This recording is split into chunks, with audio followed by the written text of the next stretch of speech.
Hoje com participação do líder do PMDB na Câmara, deputado Eduardo Cunha, e contando com a presença do jornalista Walter Diogo.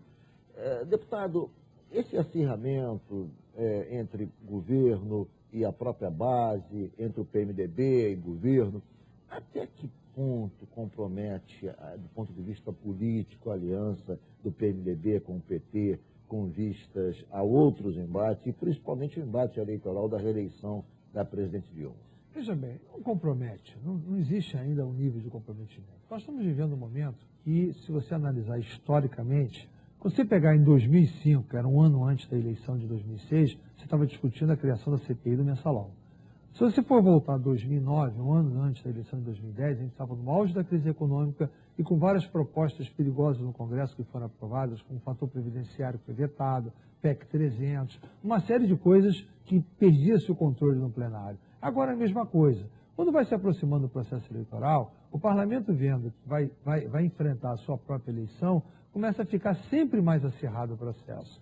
E o governo vai começando a ir para o fim, vai começando a perder o controle. Virou o relógio. Você virou metade do mandato. O parlamento está pensando na sua eleição também. Então o governo tem que se acomodar a esse tipo de situação. E nesse caso ainda, que você vai para uma reeleição, que os parlamentares estão vendo, passamos esse mandato sendo tratados dessa forma pelo governo, será que vai ser assim depois? Isso sim que é o principal problema. Vou fazer uma pergunta aí, queria que você respondesse com a máxima sinceridade. O presidente Lula tratava melhor os parlamentares do que o presidente Dilma?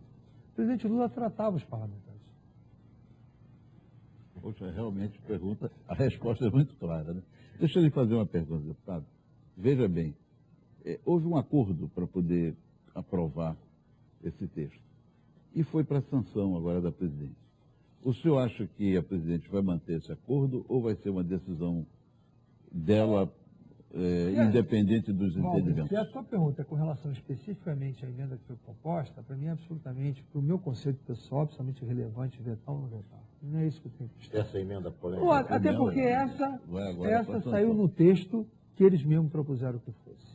Já estava originariamente... Não foi só uma estratégia para votar e depois vetar? Não. Eu acho o seguinte... Pelo menos se vota e se aprova, depois se faz o veto. Eu acho que o governo, aí no caso, aí sim foi Edeli Salvati, arrumou o seu laranja para poder melar a votação, não por causa dessa emenda, e sim por causa da licitação nas autorizações que eles não queriam. Por causa de quê? Não por causa dessa parte da emenda, das licitações nas autorizações que eles não queriam. Então queriam melar a votação aquele dia. E depois, como usou isso como argumento, não tinha como voltar atrás no argumento. Pelo que entendi, você está dizendo que todo aquele confronto estabelecido pelo deputado Garotinho foi, absolutamente, digamos, coordenado pelo Palácio para melar. Para melar a votação que ele Ele teria agido inspirado por orientação do Palácio. Não, ele foi orientado pela Edeli. Eu não estou insinuando, não, eu estou afirmando.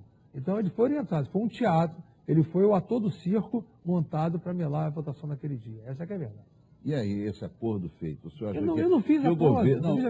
Houve um acordo dos partidos, não? Não, partido sim, votamos e tal. O que a presidente decidir que vai vetar ou que não vai vetar é um direito que ela tem constitucionalmente. Assim como o Congresso depois terá direito a apreciar esse veto. E também não adianta vir com essa história que os vetos não são nunca apreciados, porque o serão.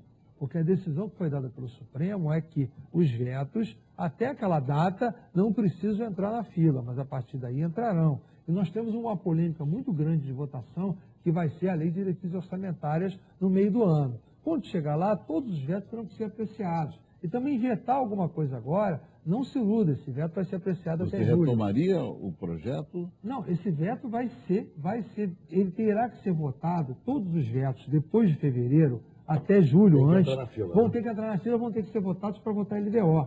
Então, ele será apreciado pelo Congresso. A presidente terá o direito de vetar e tudo que a presidente vetar será apreciado pelo Congresso até julho.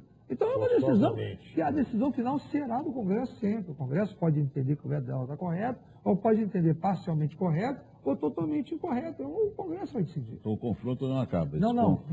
Veja bem, não é confronto. É preciso entender, é a essência do parlamento. A essência do parlamento é convergir naquilo que entender a sua maioria como melhor e divergir quando entender na sua maioria que parte do que foi proposto pode não ter sido correto.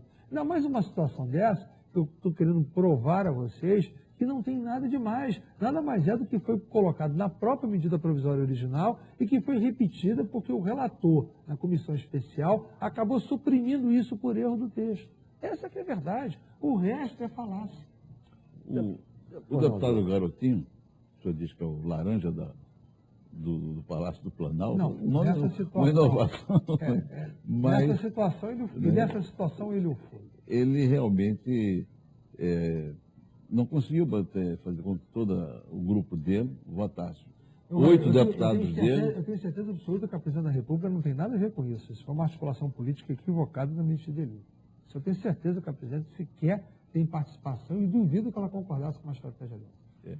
O senhor acha que isso vai fazer alguma mudança na eleição do Rio de Janeiro? Nenhuma, essa aproximação dele com o Palácio Planalto? Até porque é o seguinte, esse cidadão que você falou, ele, por mais que tenha falado, ele votou no Serra para presidente da República, não votou na presidente Dilma. É só você olhar o mapa eleitoral das regiões onde ele tem influência, você vê que o Serra ganhou. Então, você não pode agora querer fazer aliança com quem foi contra você. Você tem que fazer aliança com quem está ao seu lado. E o governador Sérgio Cabral e o PMDB do Rio foram aliados sempre da presidente Dilma, do projeto do presidente Lula, e ajudarem muito na eleição dela. Não tem sentido a gente entregar o nosso tempo de televisão, o nosso cacife eleitoral no Brasil inteiro, simplesmente entregando isso no Brasil para eles e que eles não nos entreguem no Rio de Janeiro. Deputado, a situação econômica do país traz algum tipo de apreensão.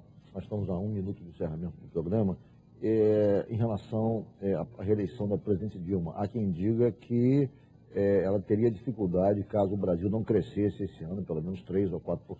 Como é que o senhor está vendo essa relação entre a economia e a reeleição da presidente? Depende de que economia, porque às vezes você tem 3% de crescimento ou não tem crescimento, não afeta nada. O que afeta é o poder de compra do trabalhador, o ganho de renda e efetivamente a parte do consumo está ativada. Porque uma coisa é crescer 3%, 4% com venda de minério ou preço de minério que não gera emprego, não gera valor agregado e não gera nada. Isso aumentar ou diminuir, só vai aumentar ou diminuir o saldo da balança comercial, mas não tem influência na economia real. Mas se você cair com relação àquela parte efetivamente que tem um consumo interno, aí pode afetar a popularidade. Ok. Muito obrigado, deputado, pela sua presença, pela entrevista. Muito obrigado, Walter Diogo, pela presença durante a entrevista, por ter participado do programa. E obrigado principalmente a você que nos acompanhou de casa até agora. O Jogo do Poder volta na próxima semana, no próximo domingo. Eu espero você. Até lá.